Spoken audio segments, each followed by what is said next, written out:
자, 이번 영상에서는 수능 25학년도 32번을 다룰 건데, 이걸 좀 얘기를 해야 되는 게, 이번 수능에서 오답률 1위였고, 정답률이 실제로 17.4% 밖에 되지 않았고, 나머지 사실 선택지도 고르게 분배했다. 이 얘기가 뭐냐면, 수험생들이 그냥 모르고 풀었다는 거예요. 몰랐다. 첫 번째는 내용이 이해가 잘 되지 않았을 거고, 내용에 대한 이해가. 두 번째는 문제에서 물어보는 것, 문제가 요하는 것, 이것에 대한 이제 파악이 안 된 거죠. 그리고 이제 또 하나를 두자면, 당연히 이제 선택지가 어려웠던 거죠. 그러니까 답 같아 보이는 게 없는 거. 이 균등하게 배분이 됐다는 게 두 가지 의미가 있는데, 만약에 한쪽으로 몰렸다.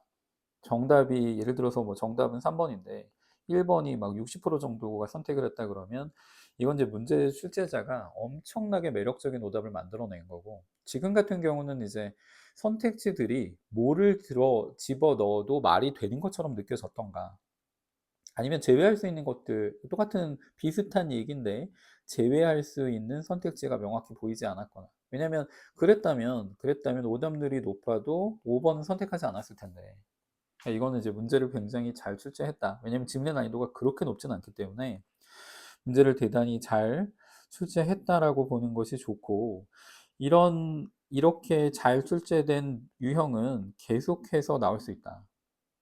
그리고 나중에 인제 예상 문제로 놔둔 그 문항도 아주 훌륭한, 이 문항에 대한 예상 문제를 떠나서 이런 이제 유형의 어떤 문제를 대응하는 데 있어서 굉장히 도움이 될 수 있는 부분이 될 거기 때문에 이 문제는 좀 잘 다룰 필요가 있습니다. 자, 이 첫 번째 문장의 education이라는 단어에 파란색을 체크를 해 놨는데, 왜냐하면 두 번째 문장에서 이시 받습니다.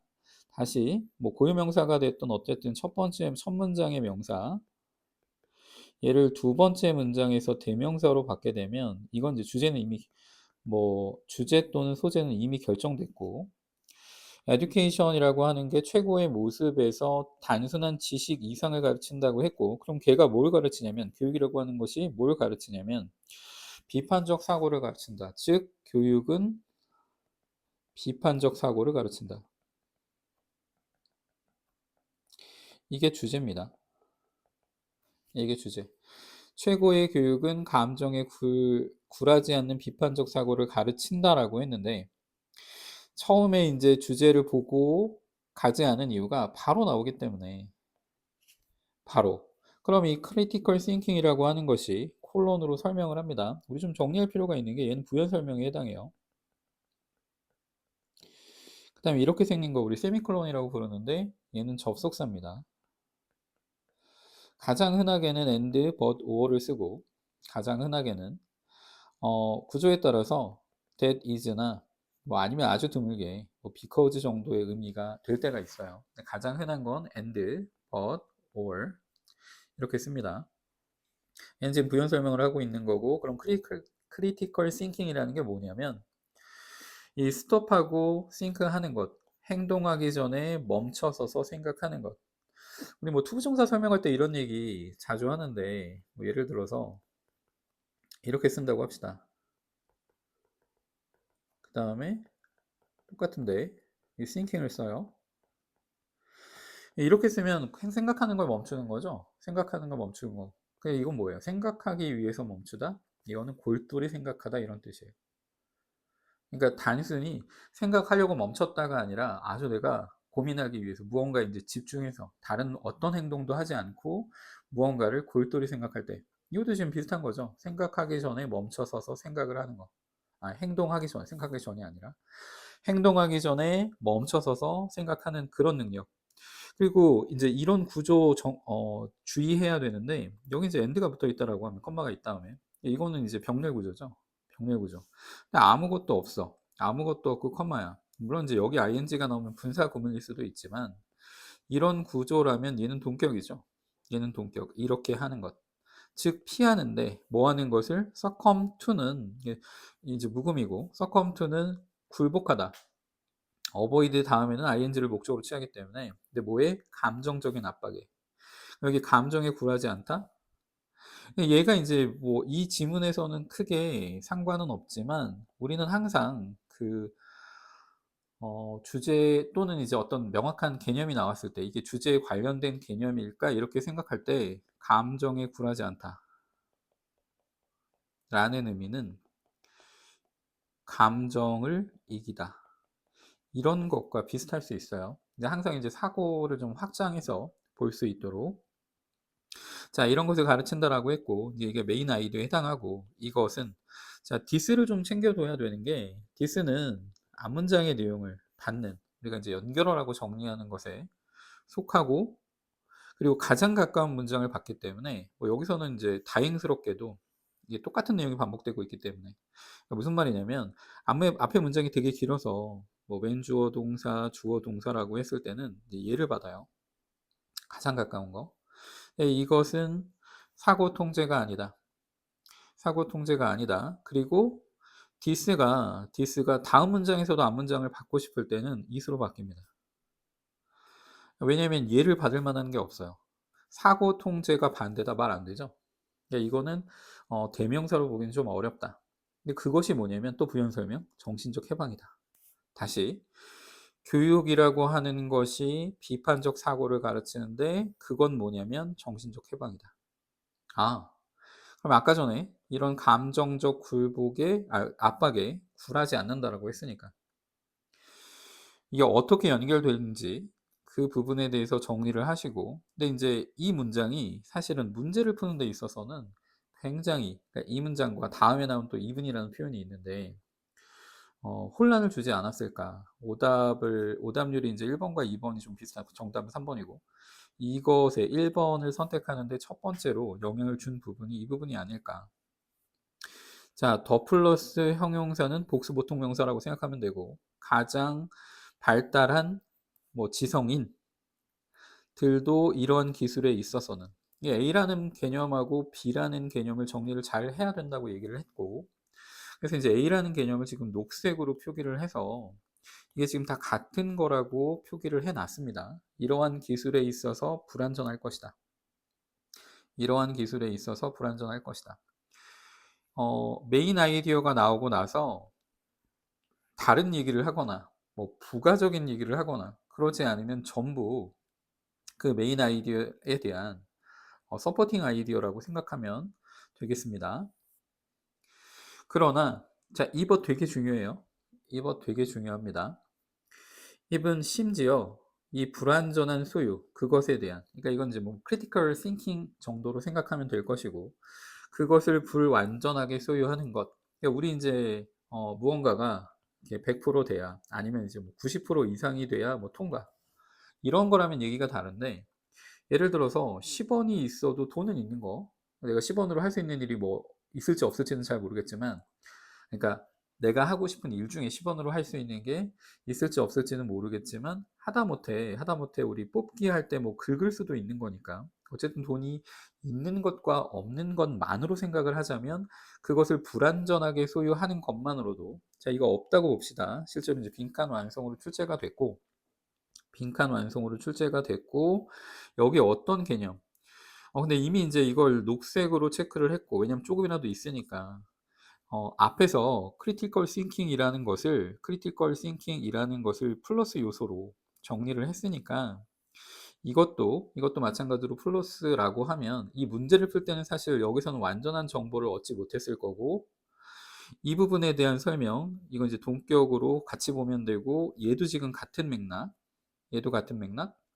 그럼 여기서 인제 이후에 설명을 하겠지만 얘는 마이너스 개념이 돼요. 마이너스 개념. 마이너스 개념. 근데 이게 많은 면에서 볼 때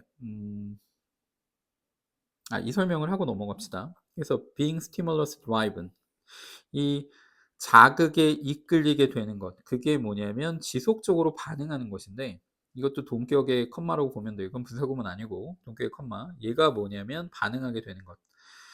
즉각적인 환경. 자, 이 단어 좀 정리합시다. immediate라는 게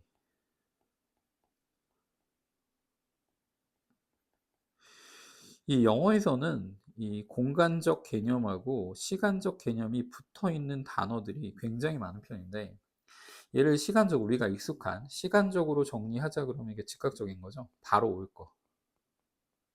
앞으로 바로 올. 근데 이게 공간적인 의미도 있는데, 내가 내가 손을 뻗으면 바로 닿는. 이게 인접한, 근접한 이런 거에 되죠. 그래서 인접한 환경에 지속적으로 계속해서 반응하는 것. 인접한 환경에 지속적으로 계속해서 반응하게 되면 뭐 하냐면 피곤해요. 뒤 이후에 나오는데 exhausting이 되죠. 이 인접한 환경을 설명하는 것에 지나지 않고 뭐 가장 밝은 색이나 아니면 가장 큰 소리에 반응하는, 그러면 이걸 의미상으로 봤을 때 이런 개념을 끌어낼 수 있다면 마이너스인데 그걸 못 잡았다고 생각을 하고, being driven by heuristic response, 이건 이제 실험 뭐 이거 이제 해석을 이렇게 해 놨네요. 이게 실험적인 이 뜻도 있고 뭐 경험적인 이 뜻도 있고 이런 것에 의해서 이끌리는 거. 그러니까 이건 어떤 개념이 아닌 거예요. 어떤 개념이 아닌 거. 이건 사고, 뭐 즉각적 반응 이런 것. 이건 지금 사고하는 것 이거의 반대 개념. 즉각적인 반응에만 이끌리니까, 그러니까 사고에서 뭔가를 곰곰이 생각을 하고 그것에 의해서 하는 게 아닌. 자, 이거 얘도 조금 이제 구문에 대한 정리가 좀 필요한데, 뭐 아까도 다뤘지만 얘가, 만약에 얘가 이제 분사 구문이라고 하면 이 녀석을 하는 주체 의미상 주어가 있어야 되는데 그렇지 못하기 때문에 이것도 동격이라고 보고, 컴마로 얘가 상쇄된다라고 하면 ing로 문장이 시작되면 패턴은 두 가지. 컴마 찍고 주어 동사로 가거나 아니면 ing가 나오고 나서 동사로 연결되거나, 여기는 지금 컴마가 수식어구로 들어가기 때문에 바로 주어 동사가 됩니다. 그래서 이것에 의해서 이끌리는 것이 매우 쉬운 방법이다. 자, 이거 좀 되게 잘 챙겨야 되는 게, difficult라는 단어는, 이 단어는 무조건 마이너스입니다.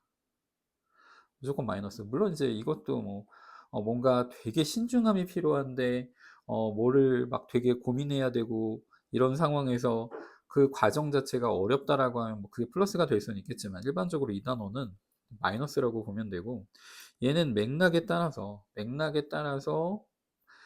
플러스일 수도 있고 마이너스일 수도 있다. 근데 이제 뒤를 보면 이제 이것 자체는 좋지 않다라는 걸, 그러니까 되게 쉽게 하는 건 안 좋다. 사고라고 하는 것이, 이거 부연 설명이니까 사고라고 하는 것이 effortful, 노력이 들어서 누구에게? 경험이 없는 사람들에게 노력이 들기 때문에 결과적으로 보면 안 한다가 돼요. 노력이 들기 때문에 힘이 든 거고, 그럼 이제 이거 사고라고 하는 것이 힘이 드니까 이건 안 하는 거죠. 사고하지 않고 그냥 행동하는 거니까 이 이지는 마이너스 방향이고 플러스가 아니다. 그럼 얘가 이제 플러스라고 하면 글이 전환되는 어떤 연결어가 없기 때문에 얘가 마이너스라고 하면 얘도 마이너스로 가요. 자, 근데 얘도 봅시다. 마지막 문장 실제로 그런지 무언가를 지금 뭐 대조, 역접을 연결하고 있는데, 문제는 이제 옳소. 또한 그랬으니까 이거 자체는 맥락이 같은 거. 근데 이그조스팅이라고 했으니까 얘 마이너스고, 그럼 앞문장도 마이너스. 맥락 뒤집는 게 없기 때문에 앞에도 마이너스. 그러면 여기서부터 이만큼이 한 덩어리로. 그럼 얘를 플러스로 봤으니까 여기가 마이너스라고 하면 이 부분이 들어가야 될 것은 이것 하게 되면 이 무언가를, 뭐 가장 이제 추상적인 개념은 상쇄시키다. 이 정도가 되겠죠. 글을 쓰는 사람이 이렇게 끊어서 여기서 플러스 얘기를 썼고 여기서 마이너스 얘기를 계속했다라고 하면, 이 화제가 플러스일 때 속성은 이 마이너스인 것을 어떻게 해야 된다. 그래서 이제 그런 개념을 잘 못 잡아서 이제 선택지를 균등하게 선택할 수밖에 없는 그런 상황을 만들었다. 라고 보시면 되고, 다시 이 부분 좀 다시 정리하면 이 벗은 사고라고 하는 것은 사실 좋은 거죠. 근데 이렇기 때문에 하지 않는 거고. 근데 감정이라고 하는 것도 마찬가지로 어렵다. 그러니까 감정은 마이너스인데 이거에 감정에 이끌리는 것 자체도 쉽지는 않다. 그리고 단기적인 어떤 반응이라고 하는 것은 낫은 여기 붙습니다. 이건 이제 중간에 삽입으로 들어간 거고, 장기적인 관점으로 봤을 때 이 단기의 반응이라고 하는 것이 건강과 생존에 있어서 가장 유익한 것이 아닐 수도 있다. 그러면 이거 하지 말란 얘기죠. 단기적인 어떤 반응하지 말고 사고. 사실 이제 이거는 아까 얘기했던 교육이라고 하는 것이 이 비판적 사고를 가르친다고 했으니까 이것과 이제 일맥상통하는 개념이죠. 다시 그래서 이제 문제를 풀 때 실질적으로 이제 수능 문제를 풀 때 가장 어려웠을 개념은 바로 앞에 문장하고 이 부분, 그것을 부완전하게 소유하고 있을 때 그래도 가진 것 그래도 가진 것 그래도 비판적 사고를 뭐 완전하지 않더라도 가진 것이 이런 것, 자극에 이끌리는 것을 막는다. 뭐 상쇄시킨다. 뭐 원래 표현은 이러한 짐으로부터. 근데 사실 이제 이건 우리가 원문을 알고 보면 이거하고도 어울리고. 그래서 이렇게 being stimulus driven, 자극에 이끌리는 것에 대한 짐으로부터 사람을 자유롭게 한다. 이렇게 들어가는 거죠. 자, 그래서 글이 첫 번째 도입부에서 두 번째 문장에서 주요한 사항은 다 다뤘다. 최고의 교육이라고 하는 것이 감정에 굴하지 않은 비판적 사고를 가르친다. 나머지는 이제 그것에 대한 부연 설명에 지나지 않고 여기서부터 시작되는 이 세 번째 문장의 이 벗부터 시작하는 이 벗이라고 하는 것은 전체를 뒤집지 않아요. 수능에서는 벗이나 however가 두 번 나올 때 둘 중에 하나는 맥락을 뒤집지 않습니다, 절대로. 그래서 이 녀석이 제일 필요한 벗이에요. 삽입 문제로 낼 수도 있고 순서 문제로 낼 수도 있고. 자, 그래서 이제 마지막 문장 다루고, 자, 꼭 뭐뭐 한 것처럼 우리가 이 버거에 뭐를 위해서? 편리함을 위해서. 이건 편리함이라고 하는 건 안 좋은 거죠. 이건 저장하는 건데 이 동맥 지방을 어떤 동맥 지방이냐면 주격 관계 대명사 언젠가 우리를 죽일. 예, 이런 것처럼 이제 just as 주어 동사 so 이건 이제 써도 되고 안 써도 됩니다. Our reliance on feeling 이렇게 감정에 이모션에 우리가 의존하는 것은 이거 간접 목적어 직접 목적어고 이건 이제 두가 가지는 두라는 동사의 특징이죠. 이게 명사 형태로 쓰기 때문에 형용사가 들어가서 얘는 부사 쓰면 틀립니다. 그래서 우리에게 해를 끼친다. 감정에 의존하게 되면 우리에게 해를 끼친다. 이렇게 정리를 하고 마지막 문장 자체를 서술형으로 낼 수도 있고 아니면 이 문장을 뭐 우리 영어 선생님들이 너무나 사랑하시는 더비교급 주어 동사 형태로 바꿔서 낼 수도 있다. 서술형 문제에 대한 예시를 잠깐 다뤘고, 자, 이게 아주 살짝 패러프레이징 되어 있는데 문제가 굉장히 잘 출제가 된 게 이 just as라는 표현을 그대로 집어넣어서 마치 마지막 문장에 속해야 될 것 같은 뭐 그렇게 출제가 된 거고, 이건 같이 이제 올라온 PDF를 참조하시면 될 거고. 자, 이 부분이 가장 핵심적인 내용이겠죠. 패러프레이징 되어서 우리를 뭐 하는 것으로부터 완전히 이 자극에 이끌리게 하는 것으로부터 우리를 해방시킨다. 이 주제에 해당할 거고. 그래서 이제 이런 유형의 형태로 문제가 출제될 수도 있기 때문에 이건 이제 순서나 삽입이나 이런 형태로 출제되는 것에 대해서 글이 어떻게 연결되는지에 대해서 정리를 잘 하시고 이렇게 출제될 수도 있다라는 것을 염두에 두시면 되겠습니다.